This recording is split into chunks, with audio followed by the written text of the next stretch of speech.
I lost my vision for 8 months. I decided to test my family and didn't tell anyone I could see again. That's when I saw my daughter-in-law slowly getting close to my husband, until I realized she simply did something that I'm glad to have you here. Follow my story until the end and comment the city you're watching from so I can see how far my story has reached. I never thought I'd be grateful for pretending to be blind, but here I was, sitting in my favorite armchair, listening to my daughter-in-law Melissa rummage through my jewelry box like she owned the place. It had been exactly 3 weeks since my vision returned. 3 weeks of keeping this miracle to myself while I watched my family's true colors emerge from the shadows I was supposed to still be living in. The blindness had lasted 8 months. 8 long months after the surgery complications that the doctors said might never heal. Harold, my husband of 42 years, had been my constant companion through it all. David, our 38-year-old son, visited regularly with his wife Melissa. At least, that's what I thought was happening. The moment my sight returned that Tuesday morning, I should have called out in joy. I should have rushed to tell Harold, who was downstairs making my breakfast with the careful precision he'd developed over those dark months. Instead, something made me pause. Maybe it was the way Melissa's voice had changed when she thought I couldn't see her expressions. Maybe it was the subtle shift in David's tone when he spoke to his father but not to me. So I waited. I kept my eyes closed and listened. That first day, I heard Melissa talking to David in hushed tones by the kitchen window. "She's getting worse, David. Yesterday she couldn't even remember where she put her medication. Maybe it's time we discussed. Other arrangements. The words sent a chill through me. But I remained still, my breathing steady, my face peaceful, the face of a helpless old woman who couldn't see the world around her. "I don't know, Mel," David had replied, his voice uncertain. "Mom's always been sharp. The blindness doesn't mean what? That she's not a burden?" "David, your father is exhausting himself taking care of her. This house is too big, too dangerous for someone in her condition. There are wonderful facilities." I had clenched my fists beneath the blanket, careful not to move otherwise. Facilities. She was talking about putting me away. Now, 3 weeks later, I was watching Melissa through barely opened eyelids as she held up my grandmother's pearl necklace to the light. She thought I was napping, as I often did in the afternoons. Harold was at the grocery store, and David was at work. It was just Melissa and me, and she clearly thought she had free rein. "These would look much better on someone younger," she murmured to herself, fastening the clasp around her own neck and admiring herself in the mirror above my dresser. My heart pounded, but I kept my breathing slow and even. This wasn't the first time I'd caught her going through my things. Last week, she'd been in Harold's study, looking through our important papers. The week before that, she'd been measuring the windows in the living room, muttering something about, when we redecorate, not if, when. The front door opened downstairs and I heard Harold's familiar footsteps. Melissa quickly removed the necklace and placed it back in the jewelry box, though not in its proper spot. She smoothed her hair and plastered on that sweet smile I'd grown to despise. "Leona, are you awake, dear?" she called softly, approaching my chair with the practiced concern of a caring daughter-in-law. I stirred slowly, the way I'd perfected over these weeks of deception. "Melissa, is that you?" "Yes, it's me. I was just checking on you while Harold was out. You looked so peaceful." Peaceful. If only she knew the storm brewing inside me. Harold appeared in the doorway, grocery bags in hand. Even without being able to see him clearly yet, I could hear the exhaustion in his movements, the careful way he set down the bags, the slight grunt as he straightened his back. He had aged in these months of caring for me, and seeing him now with my restored vision broke my heart. "How is she?" he asked Melissa, as if I weren't right there. "Oh, she's been sleeping most of the afternoon. I think she's having one of her confused days," Melissa replied, her voice dripping with false sympathy. Confused days. I'd never had a confused day in my life, but Melissa had been pushing this narrative for weeks. Every time I asked a reasonable question or expressed an opinion, she'd exchange meaningful looks with David and suggest I was getting mixed up. "Maybe I should call Dr. Morrison," Harold said, worry evident in his voice. These episodes seemed to be getting more frequent. I wanted to scream. There were no episodes. There was no confusion. There was only Melissa, slowly poisoning my family against me, making them believe I was losing my mind along with my sight. That might be wise, Melissa agreed. I've been doing some research, and there are some lovely places that specialize in caring for people with complex needs, places where Leona could get the professional help she requires. Professional help, complex needs, the vocabulary of someone building a case. I heard Harold sigh deeply. I promised her I'd never put her in a home. And that's beautiful, Harold. It really is. But promises made when someone is healthy aren't the same as the reality of their decline. You're not helping Leona by keeping her here if she needs more care than you can provide. The manipulation was masterful. She was making Harold feel guilty for wanting to honor his commitment to me, while simultaneously making him feel inadequate as a caregiver. And the worst part was, I could hear it working. I could hear the doubt creeping into his voice. That evening, as Harold helped me to bed, I felt his hands shaking slightly as he guided me. This strong man who had built our house with his own hands, who had raised our son, who had stood by me through every challenge life had thrown our way, was questioning himself because of Melissa's poison. Harold, I said softly, reaching for his hand in the darkness that was no longer dark for me. Yes, sweetheart? Do you think I'm losing my mind? The pause was too long. Far too long. Of course not, Leona. You're just adjusting. The blindness has been hard on you. On all of us. But I heard the uncertainty. I heard what Melissa had planted there. As I lay in bed that night, listening to Harold's troubled breathing beside me, I made a decision. If Melissa wanted to play games, I would play them too. But I had an advantage she didn't know about. I could see everything now. And I was going to use that gift to protect my family from the woman who was trying to destroy it from within. The next morning would bring new revelations. I was sure of it, because people like Melissa, people who think they're operating in the shadows, always get careless, always make mistakes, and I would be watching for every single one. The mistake came sooner than I expected. It was Thursday morning, and Harold had gone to his weekly doctor's appointment. At 71, he was religious about his checkups, something that used to annoy me, but now filled me with tender concern as I watched him move more carefully than he used to. Melissa didn't know I was watching her from the top of the stairs as she stood in Harold's study, holding our house deed up to the window.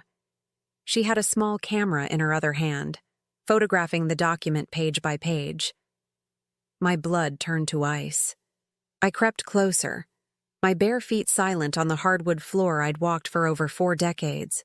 Thank God for the thick Persian rug that muffled my steps as I positioned myself where I could see and hear everything. She was on the phone, speaking in hushed, urgent tones. Yes, I have the deed here. The house is worth at least $800,000, maybe more with the current market, she whispered into her cell phone. The problem is, both their names are on it.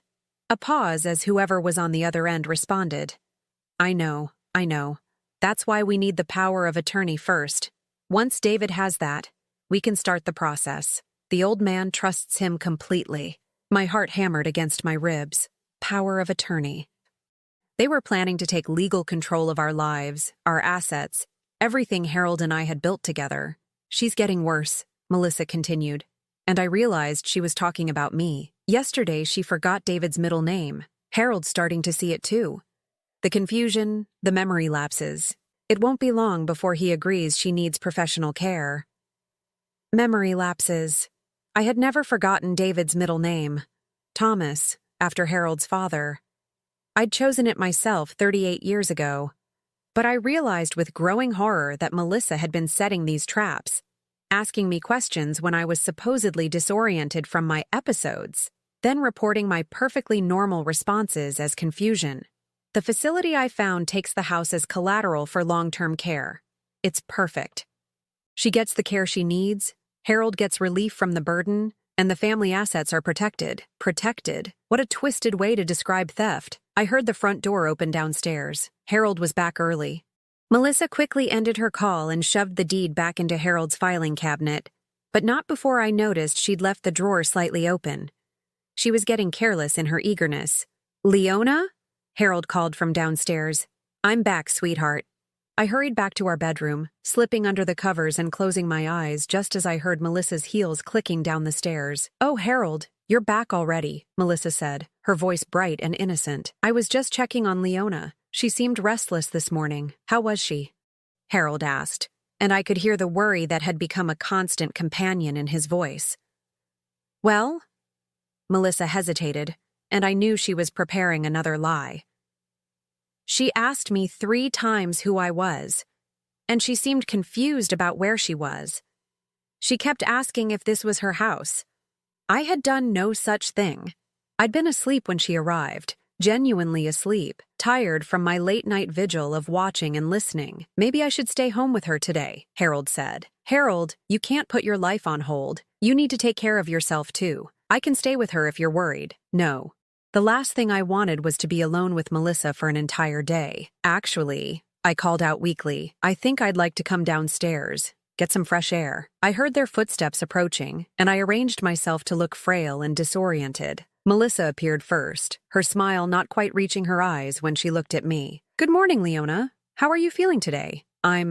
Where am I?" I asked, adding a tremor to my voice that wasn't entirely fake. Harold's face fell. I hated deceiving him, but I needed Melissa to believe her manipulations were working. "You're at home, sweetheart," Harold said gently, taking my hand. "This is our bedroom." "Our bedroom," I repeated, as if trying to process this information. "And you are?"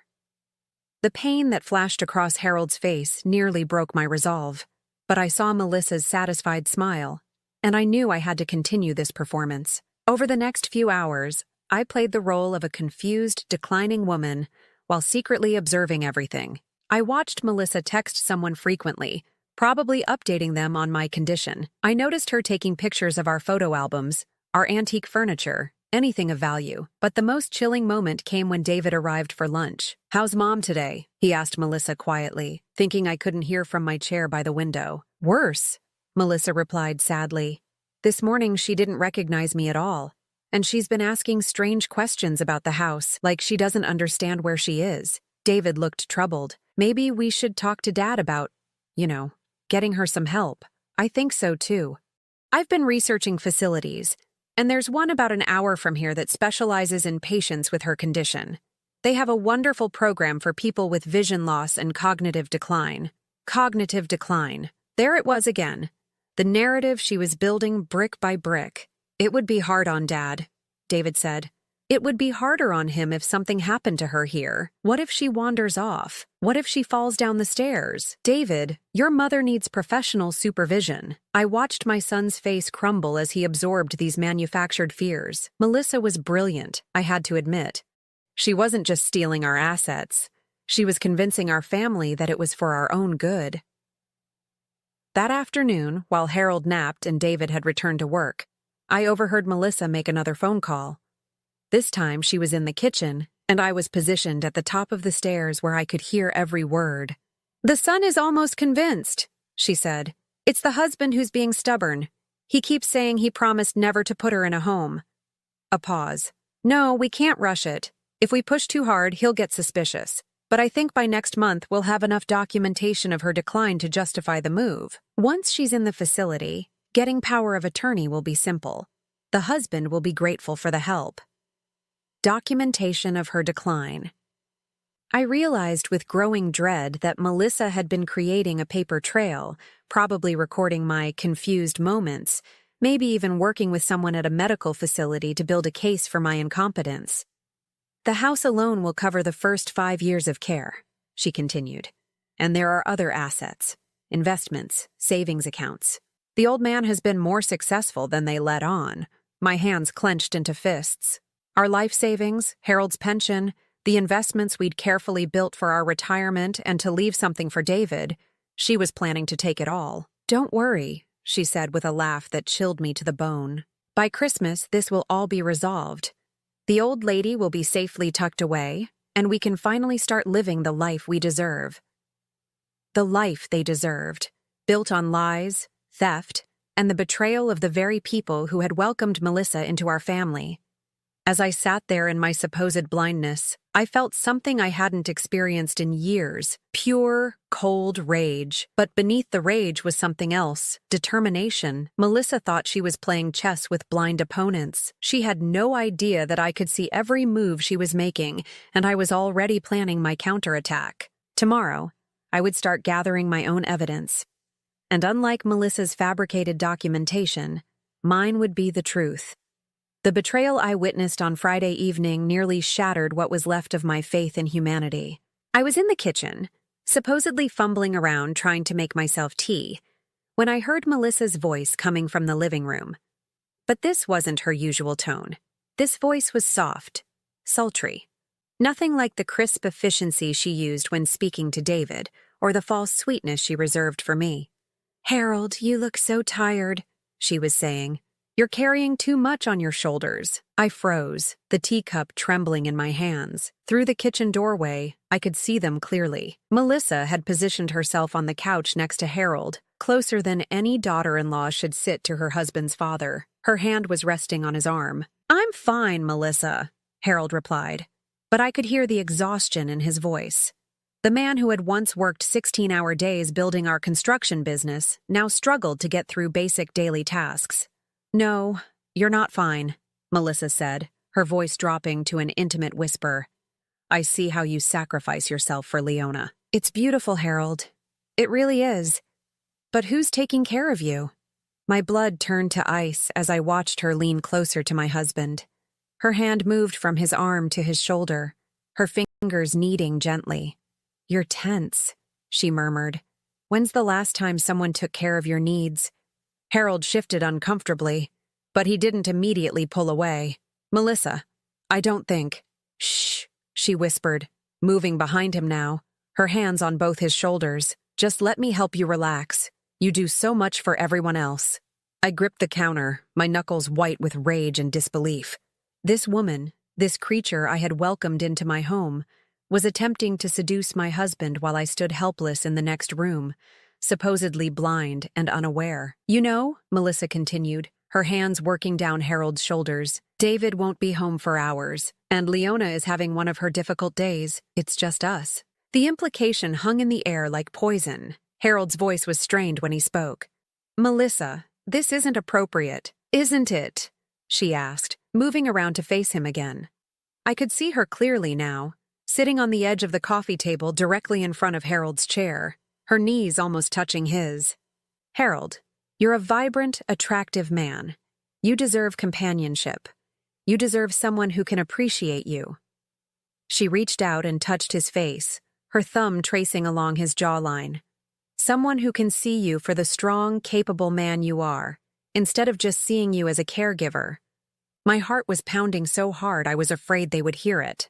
Part of me wanted to storm in there and tear her away from my husband, but I forced myself to stay still, to keep watching, to see how far she would go. "Leona doesn't really see you anymore, does she?" Melissa continued, her voice like silk wrapped around a blade. "When's the last time she touched you like this?" Her hand slid down to rest on his chest. "When's the last time someone made you feel desired?" Harold's breathing had become labored, and for a terrifying moment, I wondered if 42 years of marriage meant nothing against the calculated seduction of a woman half his age. "Melissa," he said, his voice rough. "Stop." But she didn't stop. She leaned forward until her face was inches from his. "I could make you feel alive again, Harold. I could give you what Leona can't anymore, what she'll never be able to give you again." The cruelty of it took my breath away. She was using my supposed helplessness, my blindness, as a weapon against my marriage. "Think about it," she whispered. "You're going to spend the next few years watching her decline, sacrificing your happiness, your needs, for someone who doesn't even recognize you half the time. Is that really what she would want for you?" I watched Harold's face, saw the conflict there, the loneliness that Melissa was exploiting so expertly. "And when the time comes to make difficult decisions about her care," Melissa continued, "wouldn't it be easier if you had someone who understood, someone who supported you?" There it was. The seduction wasn't just about sex or companionship, it was about control. If she could compromise Harold, If she could make him dependent on her emotionally or physically, she would have power over every decision about my future. I've researched the best facilities, she continued, her hand now resting on his thigh. Places where Leona could get the professional attention she needs, where trained nurses could give her the care you can't. You could visit her, of course, but you wouldn't have to sacrifice your entire life. She leaned even closer, her lips almost touching his ear. We could have a life together, Harold. We could travel, enjoy things you've never been able to do. I could show you how good life can be when you're not constantly worried, constantly exhausted. The calculation behind every word was breathtaking. She wasn't just offering him an affair. She was offering him a complete escape from the responsibilities of caring for me. And all it would cost was my freedom, my home, and my marriage. Harold was quiet for a long moment, and I held my breath, terrified of what he might say. Finally, he spoke, his voice carefully controlled. That's a generous offer, Melissa. My heart stopped. But I need time to think about it, he continued. This is all very sudden. Melissa smiled. A predator who sensed victory was within reach. Of course, she said, standing and smoothing her skirt. I understand this is a big decision, but Harold, don't wait too long. Life is short, and you've already sacrificed so much. She leaned down and kissed his cheek, her lips lingering longer than they should have. I'll be here when you're ready, she whispered, and I promise I'll take very good care of you. I stood frozen in the kitchen long after she left, long after Harold had gone upstairs to shower. The betrayal cut deeper than I had imagined possible. Not just Melissa's betrayal, though that was horrific enough, but Harold's response. His failure to immediately reject her advances, his admission that he needed time to think about it. Had 8 months of caring for me really worn him down so much that he was considering abandoning our marriage? Had Melissa's psychological manipulation worked so well that he was actually contemplating a future without me? I made my way upstairs slowly, my mind reeling. In our bedroom, I could hear the shower running in our ensuite bathroom. Harold was in there, probably thinking about everything Melissa had offered him. When he emerged, wrapped in his old terry cloth robe, I was sitting on the edge of our bed, staring sightlessly ahead. Leona, he said softly, how are you feeling, sweetheart? How was I feeling? Betrayed, terrified, alone in a way I had never experienced before. I'm fine, I lied, the words tasting like ash in my mouth. He sat beside me on the bed, and I felt the mattress dip under his weight. For 42 years, that small movement had been a comfort, a sign that I wasn't alone in the world. Now it felt like sitting next to a stranger. Leona, he said, and there was something different in his voice, something I couldn't identify. If something were to happen to me, if I couldn't take care of you anymore, what would you want? The question felt like a knife to my heart. Was this how it started? Was this how he would justify what came next? I don't understand, I said.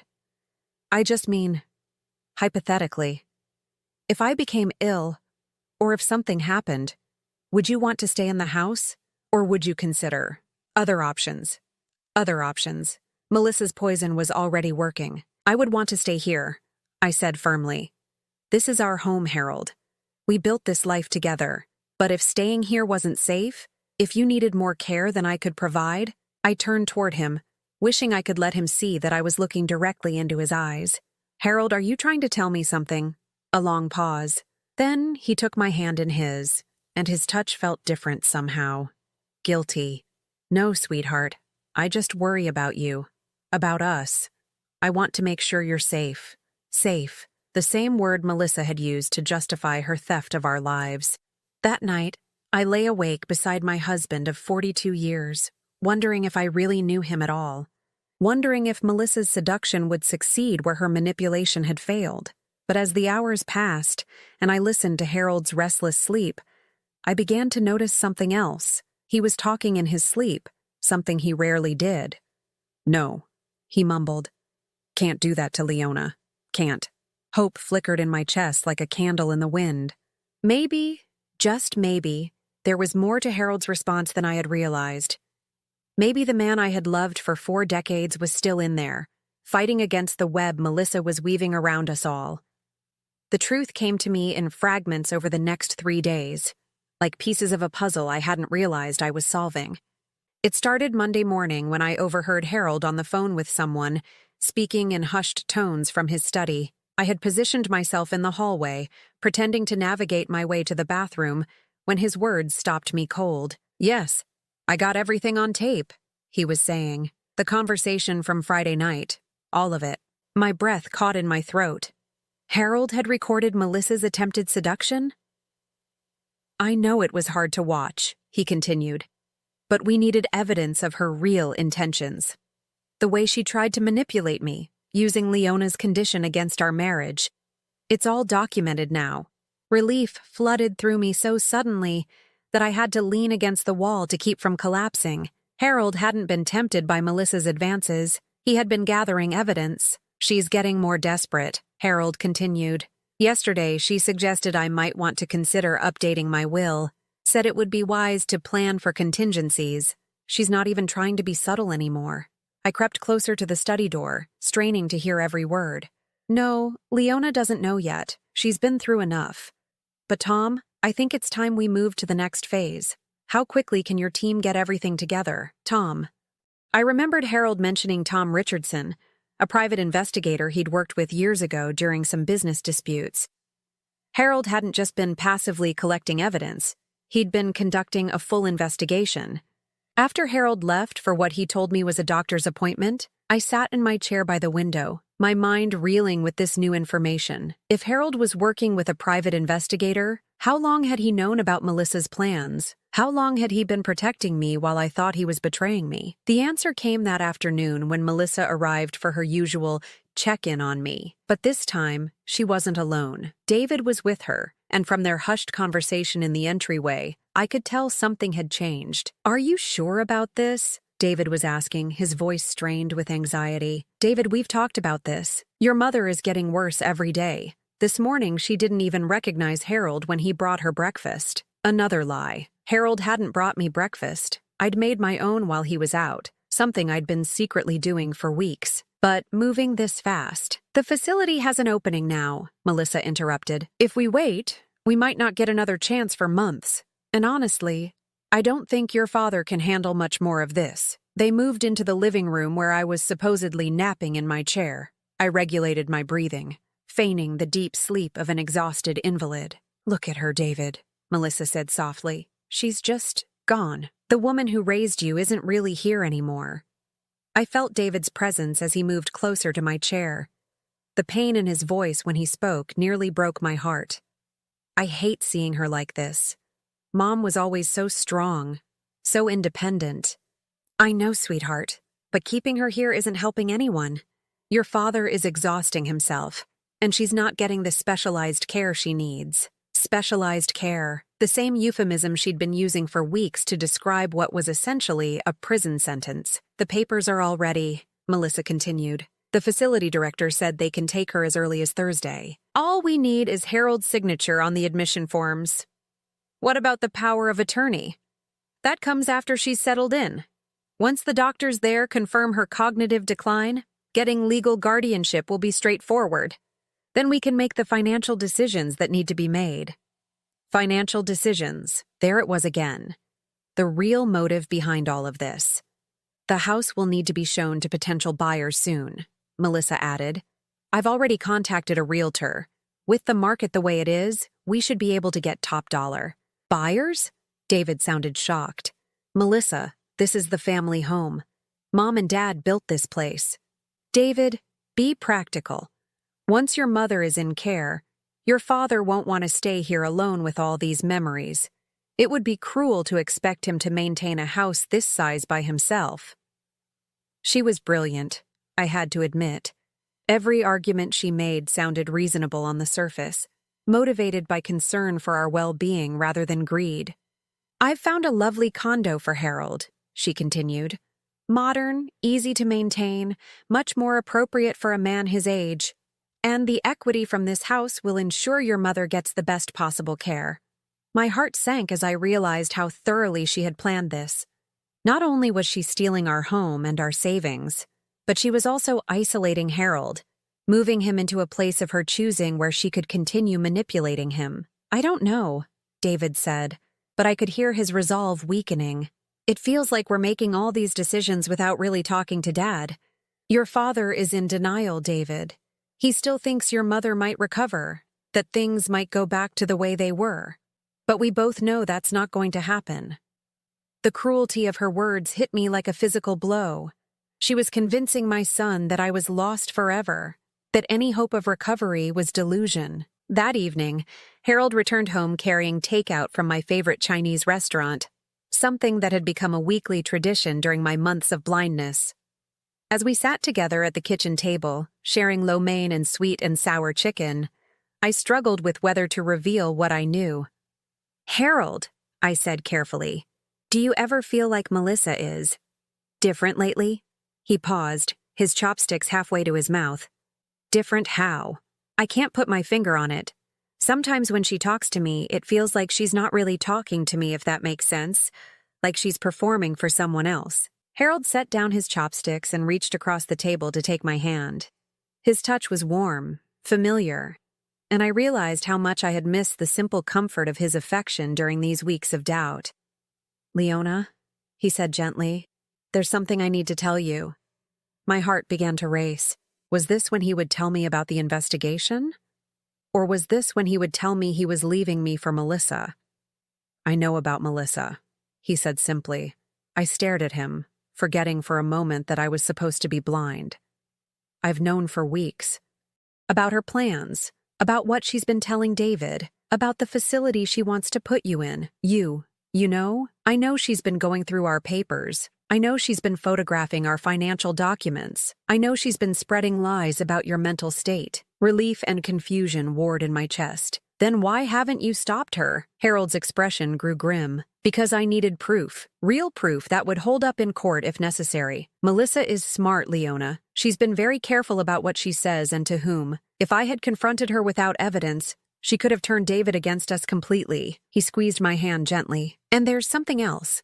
Something I think you need to know about Friday night." My blood turned cold. He knew I had witnessed Melissa's attempted seduction. "Harold, I saw you in the kitchen," he said softly. "I saw you watching." The admission hung between us like a bridge finally built across weeks of misunderstanding. "I needed her to reveal her true intentions," he continued. "I needed her to say things that couldn't be explained away as concern for our family. So I let her think she was succeeding. But you said you needed time to think about it." Harold's smile was sad but proud. I said what I needed to say to keep her talking. "Leona, in 42 years of marriage, have I ever given you reason to doubt my faithfulness?" The answer was immediate and absolute. "No, never." "Then trust me now. Everything I've done, every word I've spoken to her, has been to protect you, to protect us." As the full scope of Harold's deception became clear, I felt a mixture of admiration and guilt. While I had been watching Melissa, Harold had been watching her too. While I had been gathering evidence of her betrayal, he had been building a case that could actually stop her. "There's going to be a confrontation soon," Harold said. "Melissa is planning to force the issue this week. She doesn't know that I know, which gives us an advantage." "What kind of confrontation?" Harold's expression hardened. "The kind that ends with her out of our lives forever. But Leona, I need you to trust me completely. And I need you to be ready for David to be hurt. He genuinely believes he's trying to help us." I nodded, understanding the full weight of what Harold was telling me. This wasn't just about stopping Melissa's theft. This was about saving our family from the poison she had introduced into our lives. But as I sat there holding my husband's hand, I realized there was still one secret between us. He didn't know that I could see again. Tuesday evening brought the final piece of Melissa's web into sharp focus, and with it, Harold's plan for justice.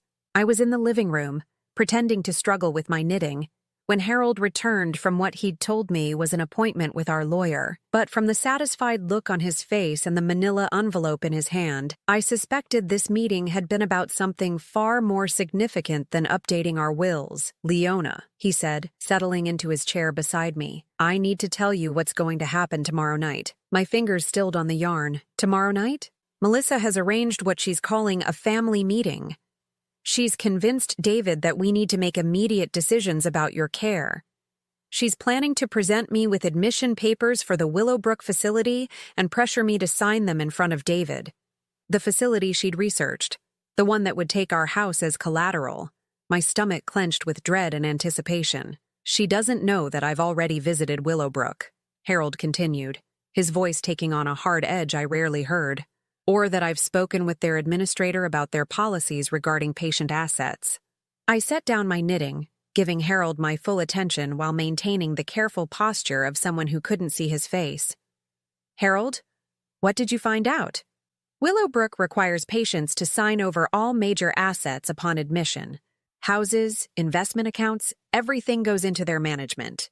They claim it's to ensure long-term care costs are covered, but in reality, most patients never see those assets again, even if they recover or want to leave. The cruelty of it took my breath away.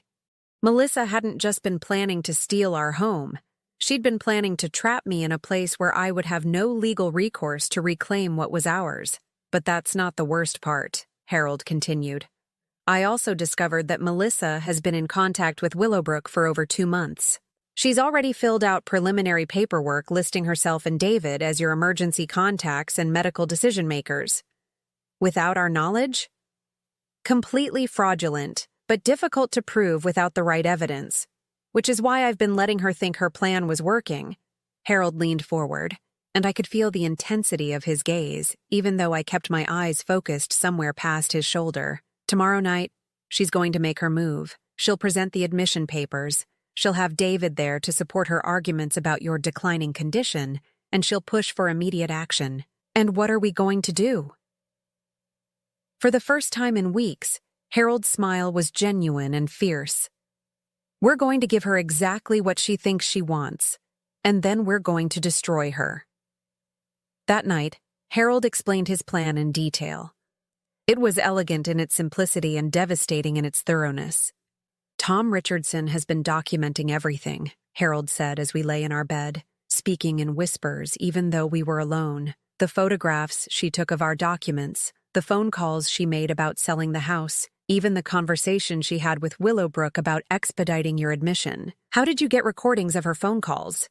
Harold's smile was grim. Let's just say that when someone spends as much time in your house as Melissa has, and when they think everyone around them is blind or naive, they get careless about privacy.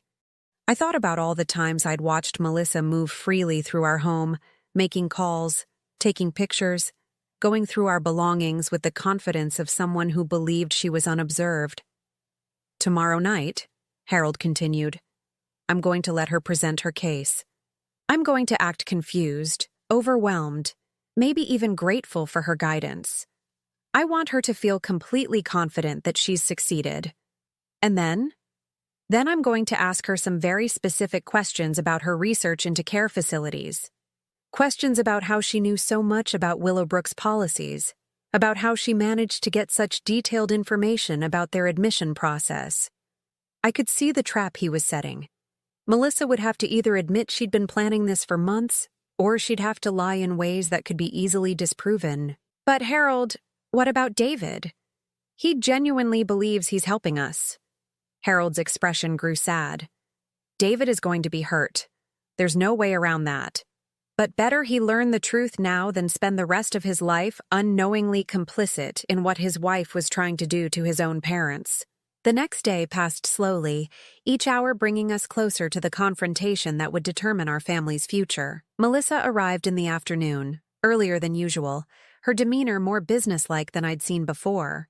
Harold, she said, settling into the living room with a folder full of papers, I think we need to have a serious discussion about Leona's care. I was in my usual spot by the window, seemingly absorbed in trying to identify sounds from outside. In reality, I was memorizing every word, every expression, every gesture. I've been doing research, Melissa continued, and I've found a facility that specializes in patients with Leona's condition, Willowbrook Manor.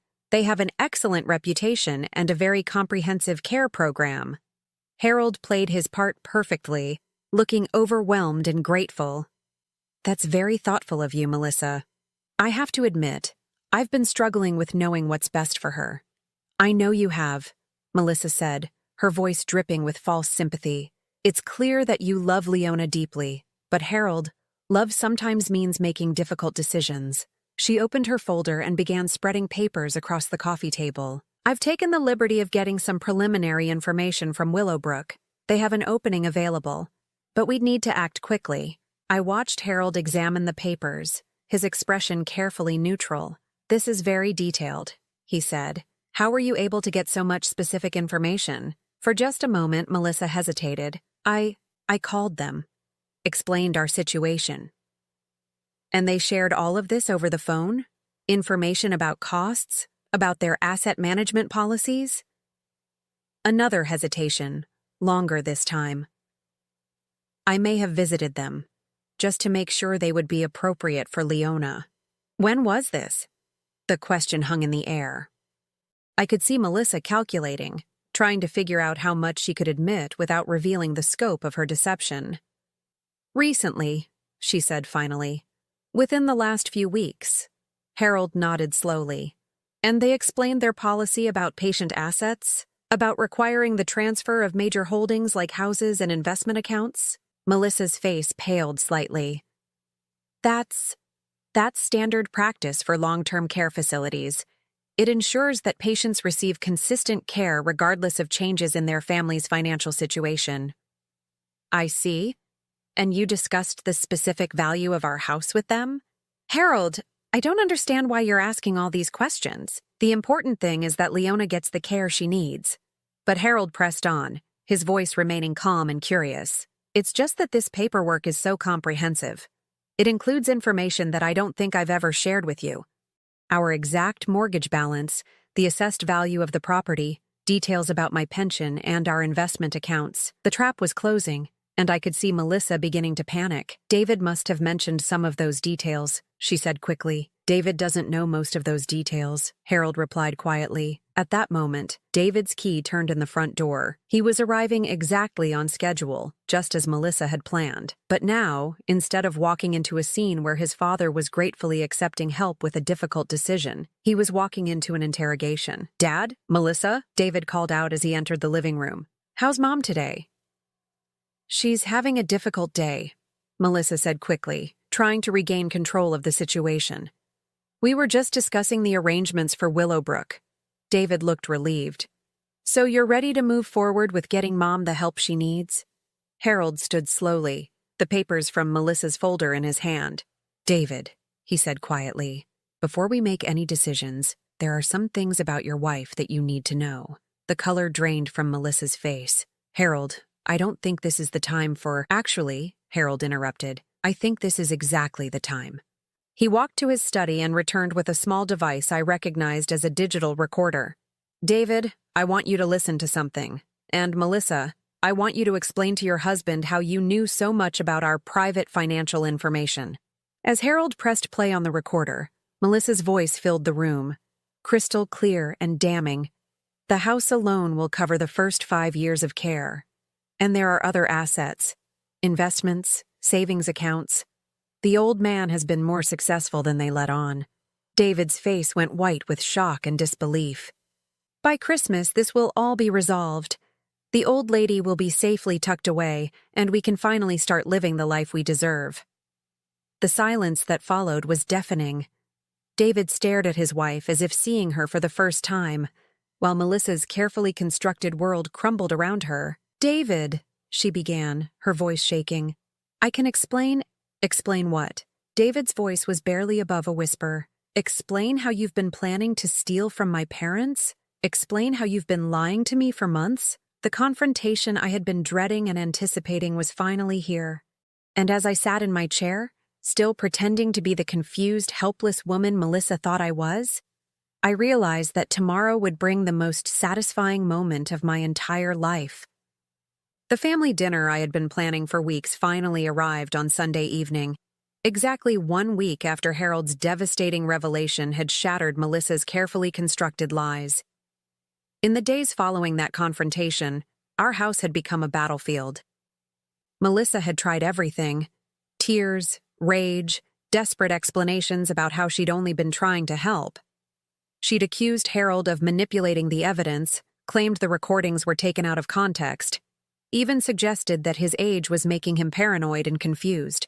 But David had heard enough. The man I had raised to value honesty above all else couldn't reconcile the woman he'd married with the voice on those recordings, planning to steal from his own parents and talking about his mother like she was already dead. "She's been staying at her sister's," David had told us on Thursday, his voice hollow with exhaustion and shame. "I can't even look at her right now." Now, as I set the table for what I privately thought of as our liberation dinner, I felt a mixture of anticipation and sadness. Tonight, I would finally reveal my greatest secret. Tonight, our family would be whole again, but it would be forever changed. Harold was in the kitchen, preparing the roast beef that had been our Sunday tradition for over 20 years. David sat at the kitchen island, nursing a beer and staring into space. Melissa had arrived an hour ago, despite David's request that she stay away, claiming she had a right to tell her side of the story. "I still can't believe this is happening," David said for the 100th time since Wednesday. "I thought I knew her." Harold paused in his preparation, his hands still for a moment. "Son, sometimes people show us who they really are in pieces. It's not your fault that you didn't see what she was hiding, but how could I miss something like this? She was planning to steal from you, to put Mom away." His voice broke on the words. I moved carefully around the kitchen, maintaining the pretense that had protected us for so long, but inside, my heart was breaking for my son. The guilt he was carrying wasn't his to bear. Melissa sat in the living room, her designer clothes and perfect makeup unable to hide the desperation in her eyes. She'd been making phone calls all day, and from the fragments I'd overheard, I knew she was still trying to find a way to salvage her position. "David," she'd pleaded earlier, "you have to understand. I was trying to protect you from having to make impossible decisions. Your parents needed help, and you were too emotional to see it clearly." But David wasn't buying her revisionist history anymore. At 6 o'clock, I called everyone to the dining room. The table was set with our best china, the same pattern Harold had given me for our 5th anniversary. Candles flickered in the centerpiece, casting dancing shadows on the walls. "This is lovely, sweetheart," Harold said, helping me to my seat with the gentle care he'd shown throughout my months of supposed blindness. Melissa sat across from me, her jaw tight with barely controlled anger. She'd clearly decided that since her manipulation hadn't worked, she would try intimidation. "Before we eat," she announced, "I think we need to address what's really happening here." Harold raised an eyebrow. "And what's that, Melissa?" "This whole situation is being blown out of proportion. I made some phone calls. I gathered some information about care options. That doesn't make me a criminal." David's fork clattered against his plate. "You were photographing their financial documents. You were planning to sell their house without their knowledge." "I was being practical," Melissa shot back. "Someone had to think about the future. Someone had to plan for what happens when Leona's condition deteriorates further." "My condition," I said quietly, speaking for the first time since we'd sat down. Melissa turned to me, her expression softening into the false sympathy I'd grown to despise. "Yes, dear. I know this is hard for you to understand, but actually," I interrupted, setting down my fork and looking directly at her, "I understand perfectly." The change in my voice, the directness of my gaze, caught everyone's attention. Harold went very still, David looked confused, and Melissa frowned as if trying to process what she was seeing. "Leona?" Harold said carefully. "What are you saying?" I turned to face my husband, letting him see me truly see him for the first time in months. "I'm saying that I've understood everything, Harold. Every phone call, every lie, every manipulation. I've been watching it all." The silence that followed was deafening. David's mouth fell open. Harold's eyes widened with shock and dawning comprehension, and Melissa went white as a sheet. "That's impossible," Melissa whispered. "You're blind. You can't." "I haven't been blind for over 2 months," I said, my voice steady and clear. My vision returned gradually, and I chose not to tell anyone because I wanted to see what people would do when they thought I couldn't see them. I stood up slowly, my movements confident and sure, no longer the hesitant shuffling of a woman navigating in darkness. "I saw you going through our jewelry box